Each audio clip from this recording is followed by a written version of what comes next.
Chers compatriotes, je voudrais commencer mon propos par adresser, au nom de la représentation nationale, nos vœux de plein succès à tous les candidats qui ont entamé aujourd'hui les épreuves du baccalauréat.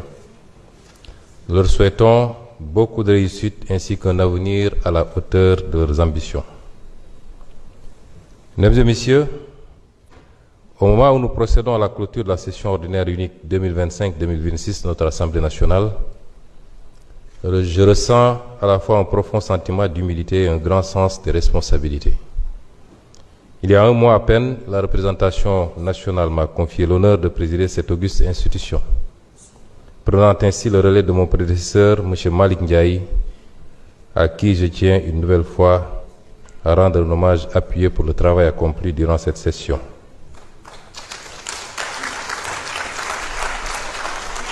Sous son autorité, l'Assemblée nationale s'est propulsée dans une dynamique de modernisation et consolidé son rôle au service de notre démocratie.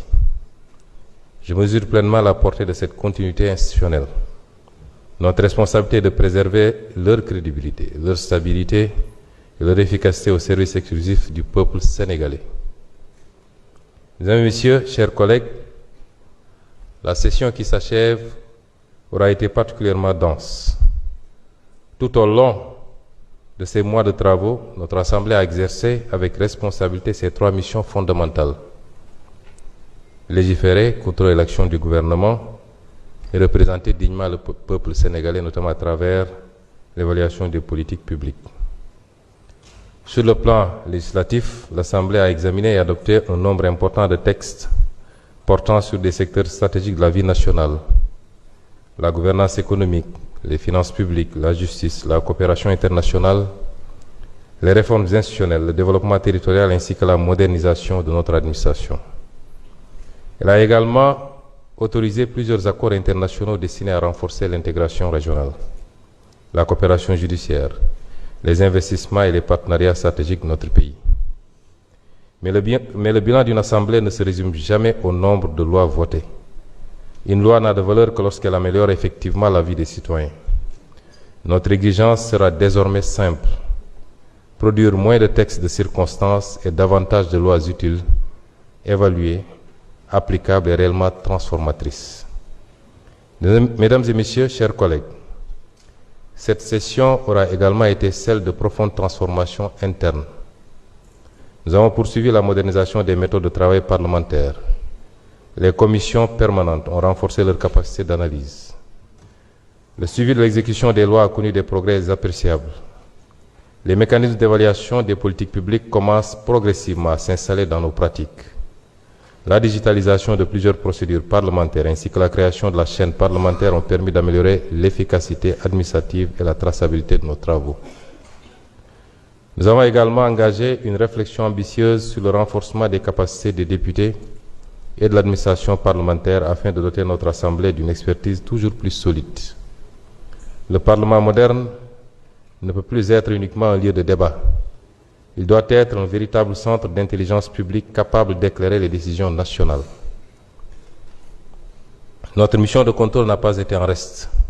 Par ailleurs, les séances de questions d'actualité, les auditions en commission, les missions d'information ainsi que les travaux de suivi budgétaire ont permis à la représentation nationale d'exercer pleinement son rôle de contrôle démocratique. Cette dynamique devra et va être amplifiée.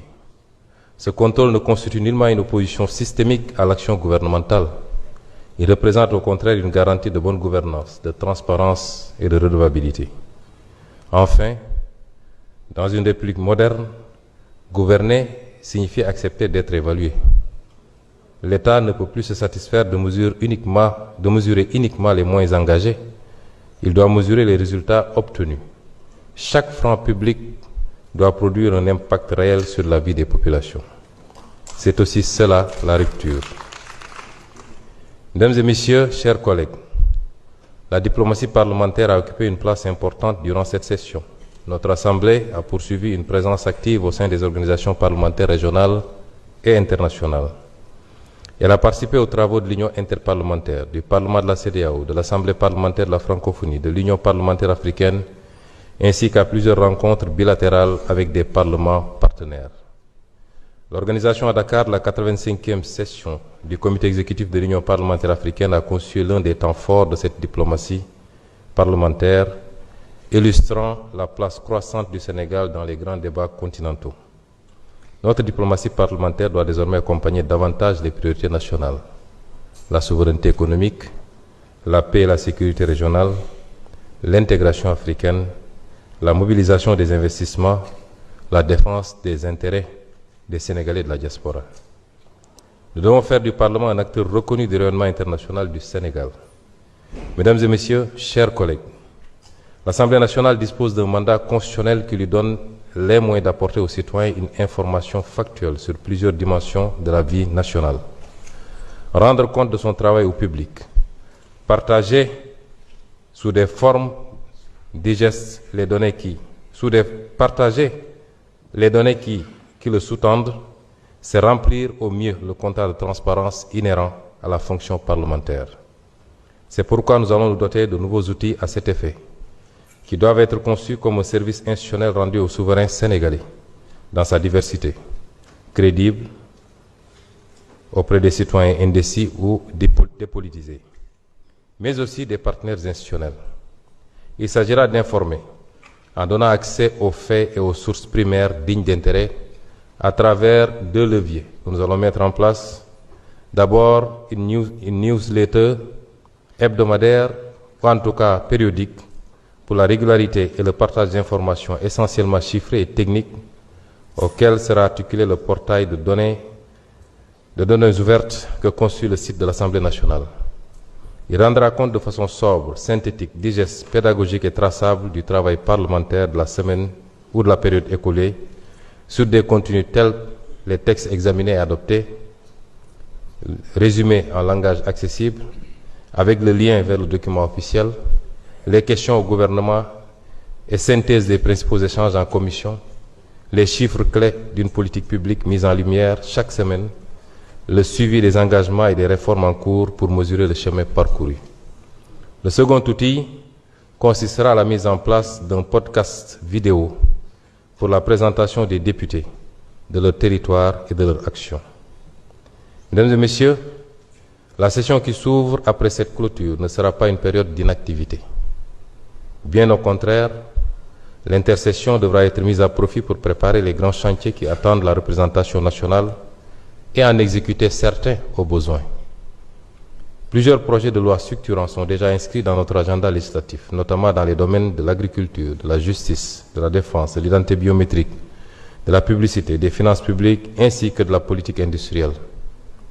Nous devrons également approfondir les travaux préparatoires relatifs notamment au renforcement du contrôle budgétaire, à l'évaluation des politiques publiques, à la modernisation du règlement intérieur, à la poursuite de la transformation numérique de l'institution, au rapprochement entre le Parlement et les citoyens. Notre ambition est de bâtir une Assemblée nationale plus ouverte, plus transparente, plus accessible et davantage tournée vers les préoccupations quotidiennes des Sénégalaises et des Sénégalais. Chers collègues, au-delà de nos appartenances politiques, nous partageons une responsabilité commune et le peuple nous observe. Il attend de nous de la hauteur, du sérieux, du respect mutuel et un engagement constant au service de l'intérêt général. Nos débats peuvent être vigoureux, nos convictions peuvent diverger, mais notre attachement à la République doit toujours nous rassembler. Les Sénégalais nous ont accordé une confiance immense. Cette confiance n'est pas un privilège, elle est une obligation. Ils attendent de nous moins de posture, moins de conflits inutiles, moins de calculs. Ils attendent davantage de travail, davantage de résultats, davantage d'exemplarité. Le Sénégal entre progressivement dans une nouvelle étape de son histoire. Cette étape exige du courage, elle exige de la rigueur, elle exige de la discipline, elle exige surtout une fidélité absolue à l'intérêt national. Nous n'avons pas le droit de décevoir, nous devons rester fidèles au mandat que le peuple nous a confié, avec humilité, avec détermination, avec patriotisme, parce que l'histoire ne retiendra ni nos discours, ni nos querelles, elle retiendra uniquement ce que nous aurons changé pour notre peuple. Mesdames et Messieurs, je voudrais exprimer ma gratitude ma gratitude aux députés de la majorité comme de l'opposition, au gouvernement pour la qualité du dialogue institutionnel. Monsieur le ministre l'a rappelé tout à l'heure, j'ai suivi depuis mon bureau le débat d'orientation budgétaire qui était d'une qualité exceptionnelle. Au personnel administratif de l'Assemblée nationale également, je voudrais exprimer ma gratitude. Aux partenaires techniques et institutionnels, ainsi qu'à tous les citoyens qui suivent avec intérêt les travaux parlementaires. Je forme le vœu que l'intercession permette à chacun de poursuivre le travail de proximité avec les populations, d'écouter davantage leurs attentes et de revenir à la prochaine session avec une énergie renouvelée. Je prie le Tout-Puissant d'accorder à notre nation la paix, l'unité, la stabilité et la prospérité. Qu'il guide chacune de nos décisions. Qu'il bénisse notre Assemblée nationale et qu'il bénisse le Sénégal. Vive la République, vive le Sénégal. Mes chers collègues,